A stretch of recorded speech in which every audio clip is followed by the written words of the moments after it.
सुहाग रतिया हगे कैसे कहियो सखिया अपन दिल के बतिया जब पिया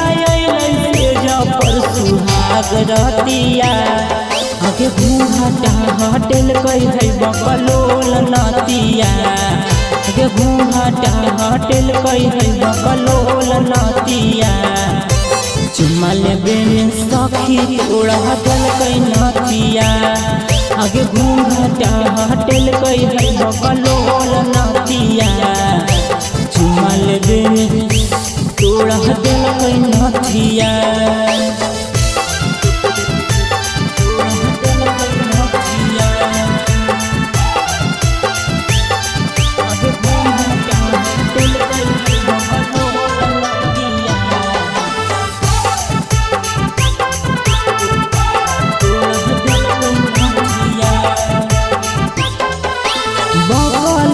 हमारा पापा खोजा दिल गई कैसे मन भरते हमर कैसे दिन कटते ए सखी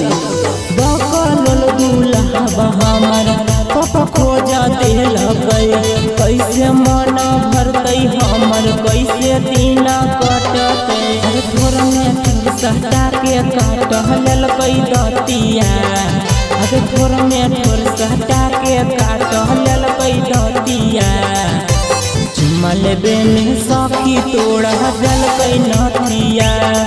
आगे घूंघटा हटेल कई है बकलोल नतिया चुम्मा लेबे में तोड़ा जल कई नतिया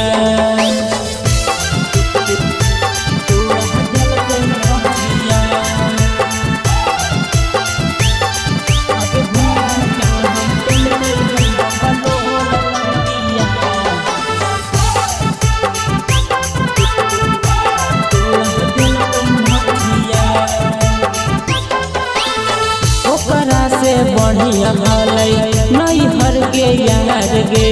करे नहीं प्यार होलै जिंदगी बेकार गे ओकरा से बढ़िया हलै नहीं हर के यार गे करे नहीं प्यार होलै जिंदगी बेकार गे गुड्डू दीवाना संगलिए हमर मरलै मतिया अगे रेती परे में छोड़ लिया हमर मरलै मतिया चुम्मा लेबे में सखी तोड़ा जल कई नतिया आगे घूंघटा हटेल कई है बकलोल